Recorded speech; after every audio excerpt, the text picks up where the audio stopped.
السلام علیکم۔ میری آج کی کہانی ایک بے اولاد جوڑے کے بارے میں ہے۔ ہماری شادی کو 5 سال ہو گئے تھے، پر ابھی تک ہماری کوئی اولاد نہیں تھی۔ روز لوگوں کے طعنے سنتے رہتے، پھر ایک دن اپنے شوہر کے پاؤں میں بیٹھ گئی، پلیز ایک اور شادی کر لے، پر وہ نہیں مان رہا تھا۔ پھر میں نے اپنی قسم دی، پہلے بہت رویا، پھر مان گیا۔ ہمارا یہ فیصلہ سن کر سب بہت خوش ہو گئے، اور پھر شادی کا وقت آ گیا۔ اس کو تیار کیا، دولہا بنایا، اور سب سے زیادہ خوش بھی میں ہی نظر آ رہی تھی۔ صبح ہوئی تو دلہن کو تیار کیا ولیمے کے لیے۔ میرا شوہر بہت خوش نظر آ رہا تھا۔ میری خوشی اسی میں تھی۔ اصل کہانی تو شادی کے بعد شروع ہوئی۔ اس نے پورا 1 مہینہ مجھ سے بات نہیں کی، اور یہی چیز مجھے اندر سے کھا گئی، اور میں بیمار رہنے لگی۔ میرے سسرال والوں نے ان سے بول کر مجھے امی کے گھر بھجوا دیا۔ 1 سال تک خبر نہ لی کہ میں کس حال میں ہوں، زندہ ہوں یا مر گئی ہوں۔ وہ 1 سال قیامت کی طرح گزرا۔ ایک ایک دن میرے لیے قیامت سے کم نہیں تھا۔ 1 سال بعد اللہ تعالیٰ نے ان کو ایک بیٹی اور بیٹے سے نوازا، تو ان کو ایک نوکرانی کی ضرورت پڑ گئی، اور وہ مجھے لینے آ گئی۔ والدین کے منع کرنے کے باوجود میں ان کے ساتھ جانے کے لیے تیار ہو گئی۔ سارا دن مجھ سے نوکرانیوں کی طرح کام لیتے، لیکن میں اس میں بھی خوش تھی۔ بے شک وہ مجھے دیکھتے نہیں تھے، مجھ سے بات نہیں کرتے تھے، لیکن میری آنکھوں کے سامنے تو تھے نا۔ سارے دن کام کرتی، ساری رات سٹور نما کمرے میں جا کر گزار دیتی۔ میں اس چیز کی بھی عادی ہو گئی تھی۔ میرے ساتھ جو کچھ بھی ہوا تھا، میں سب کچھ بھول چکی تھی۔ میری آزمائش گزر چکی تھی، میں اپنی آزمائش پر پوری اتری تھی۔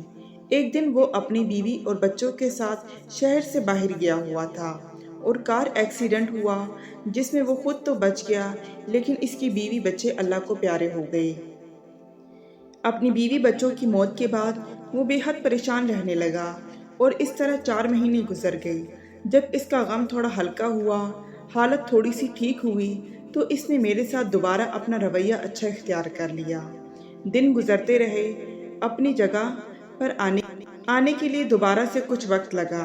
پھر ہم دونوں ایک ساتھ ہنسی خوشی رہنے لگے، جیسے پہلے تھے۔ وقت گزرتا گیا، اب میں نے دوبارہ اپنے آپ پر توجہ دینا شروع کر دی۔ ہر وقت بن سنور کر رہتی، اور اس طرح وقت گزرتا رہا۔ میں نے پرانی ساری باتیں بھلا دی، یہاں تک کہ میں نے کوئی گلہ شکوہ نہیں کیا کہ میرے ساتھ جو کچھ بھی ہوا، میں نے سب کچھ بھول چکی تھی۔ وقت گزرتا رہا، اور مجھے وقت گزرنے کا پتہ ہی نہیں چلا۔ آج ہمیں دوبارہ 1 سال رہتے ہوئے 1 سال 4 مہینے اور 10 دن ہو گئے تھے۔ پتہ نہیں میری خوشیوں کو کس کی نظر کھا گئی، اور ہمارے گھر میں ان کی تیسری شادی کی بات گردش کرنے لگی، اور اس کے گھر والوں نے اس کو تیسری شادی کے لیے منا لیا۔ لیکن اس بار میں نے ان کو منع کیا، آپ نے شادی نہیں کرنی، لیکن وہ بضد تھا کہ میں نے شادی کرنی ہے۔ اس کے پاؤں میں بیٹھ گئی، اس کے پاؤں کو ہاتھ لگایا، خدا کے لیے آپ تیسری شادی نہیں کرو، لیکن اس نے میری ایک نہ مانی۔ میں پوری رات رو رو کر گزار دی، لیکن بس اس کو ذرا بھی مجھ پر ترس نہیں آیا، اور آخر میں وہ دن آ گیا جو اس کے لیے تو خوشی کا دن تھا، لیکن میرے لیے قیامت سے کم نہ تھا، یعنی نکاح کا دن۔ اس دن میری امی ابو مجھے لینے آ گئے، لیکن میں جانے کے لیے راضی نہیں تھی۔ آج اس نے حد کر دی، میرے ماں باپ کو بے عزت کیا اور برا بھلا کہا۔ میں اپنی بے عزتی برداشت کر سکتی تھی، لیکن اپنے ماں باپ کی نہیں۔ اس نے تو یہاں تک کہہ دیا اپنی بیٹی کو جاتے ہوئے ساتھ لے جانا، اور میں اپنے ماں باپ کے ساتھ واپس اپنے میکے آ گئی۔ ابھی مجھے اپنے میکے آئے ہوئے 3 دن ہی گزرے تھے کہ طبیعت خراب ہو گئی۔ امی کے ساتھ ہسپتال گئی، تو وہاں جا کر پتہ چلا کہ میں ماں بننے والی ہوں۔ اتنی خوشی تھی کہ میری خوشی کی کوئی انتہا نہیں تھی۔ جب سے مجھے یہ پتہ چلا کہ میں ماں بننے والی ہوں، میں بہت زیادہ خوش تھی۔ میرے ساتھ اس نے جو کچھ بھی کیا، میں سب کچھ بھول چکی تھی، لیکن اس کے پاس واپس نہیں جانا چاہتی تھی۔ میں نے فیصلہ کر لیا تھا کہ میں اپنی زندگی اپنے سہارے جیوں گی۔ یہ بات جب میں نے اپنے ماں باپ سے کی، تو میرے بابا نے بولا، آپ کی زندگی ہے، آپ جیسے جیو، ہمیں کوئی اعتراض نہیں۔ یہاں سے میں نے اپنی نئی زندگی کا آغاز کیا۔ میں نے باپ اور بھائیوں سے مشورہ کر کے نوکری کرنی چاہی تو میرے بھائیوں نے بولا ہم مر گئے آخر میں وہ میری ضد کے سامنے ہار گئے۔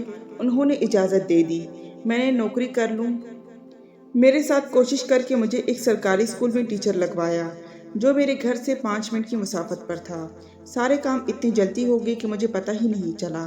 میرے اللہ نے میرے لیے سب کچھ آسان کر دیا۔ میں ماں بننے والی ہوں۔ جب یہ بات ان تک پہنچی تو مجھے لینے آ گئے۔ میں نے ساتھ جانے سے صاف انکار کر دیا۔ اپنے کمرے میں چلی گئی۔ آج میرے دل میں ان کے لیے کوئی جگہ نہیں تھی کیونکہ وہ میرے لیے نہیں آیا تھا بلکہ اپنے بچے کے لیے آیا تھا۔ میں نے اسی بچے کے لیے اتنا بڑا فیصلہ لیا تھا۔ میں اکیلی رہوں گی، مجھے اس کا ساتھ نہیں چاہیے تھا۔ وقت گزرتا رہا۔ مجھے آج بھی یاد ہے کہ وہ 10 بار میرے گھر مجھے لینے آیا تھا۔ میری منتیں کی، میرے ماں باپ کی منتیں کی، لیکن میں اپنے فیصلے پر قائم رہی کیونکہ میں فیصلہ کر چکی تھی کہ میں اس کے ساتھ نہیں رہوں گی۔ پھر وہ دن آ گیا کہ اللہ تعالیٰ نے مجھے ایک بیٹے سے نوازا جس کا نام میں نے اسد رکھا۔ اسد بہت ہی پیارا تھا۔ میرے بیٹے سے میری دنیا بستی تھی۔ لوگ کہتے ہیں نا کہ ماں کو اپنی اولاد پیاری ہوتی ہے، تو وہ میری آنکھوں کا نور تھا، میری دنیا جہاں تھا۔ اسد کی پیدائش پر وہ آیا تھا۔ میں نے اپنے بیٹے کو دیکھنے تک نہیں دیا۔ اس نے یہاں تک کہ میرے پاؤں میں گر گیا۔ صرف ایک بار مجھے اپنا بیٹا دیکھ لینے دو۔ لیکن مجھے وہ وقت یاد آیا جب میں اس کے پاؤں میں گری تھی، اس کے پاؤں کو ہاتھ لگایا تھا کہ تیسری شادی مت کرو۔ اس وقت اس نے مجھے بے عزت کیا، پورے خاندان کے سامنے میرے باپ کو ذلیل کیا اور رسوا کیا۔ اپنے پورے خاندان کے سامنے تو میں کیسے دیکھنے دیتی اپنے بیٹے کا چہرہ؟ وہ میرا بیٹا میرے لیے سب کچھ تھا۔ اس کو تیسری بیوی سے بھی اولاد نہ مل سکی تو اس نے بہت کوشش کی کہ میں واپس آ جاؤں، پھر میرا بیٹا مجھے واپس کر دے۔ بہت کورٹ کچہریوں کے چکر لگائے، لیکن میں تو اپنی زندگی میں خوش تھی۔ میرے بھائیوں نے مجھے اپنا گھر بنوا کے دیا۔ میرے ماں باپ اور بھائیوں نے مجھے جائیداد سے برابر کا حصہ دیا جو کہ میں نے لینے سے صاف انکار کر دیا کیونکہ مجھے زمین جائیداد نہیں بلکہ اپنے بھائی پیارے تھے۔ وہ میری ہر ضرورت کا خیال رکھتے تھے۔ بھائیوں نے مجھے سمجھایا اور شہر کے مرکز میں جو ہماری 8 دکانیں تھیں وہ میرے نام کروا دی۔ مجھے ان کے فیصلے کا احترام کرنا پڑا۔ آج اس بات کو 34 سال ہو گئے۔ میں اپنی زندگی سے خوش ہوں۔ اسد بھی میرا فرما بردار ہے۔ اللہ تعالیٰ کا دیا سب کچھ ہے، کسی چیز کی کمی نہیں۔ لیکن کبھی کبھی سوچتی ہوں اگر میں اس کے ساتھ چلی جاتی، پتہ نہیں میری زندگی کیسی ہوتی، کیا پتہ میں اتنی خوش رہ پاتی یا نہیں۔ اگر آپ کو ہماری ویڈیو اچھی لگی ہو تو ہمارے چینل کو سبسکرائب کیجیے تاکہ ہر نئی آنے والی ویڈیوز آپ کو بر وقت مل سکے۔ اللہ حافظ۔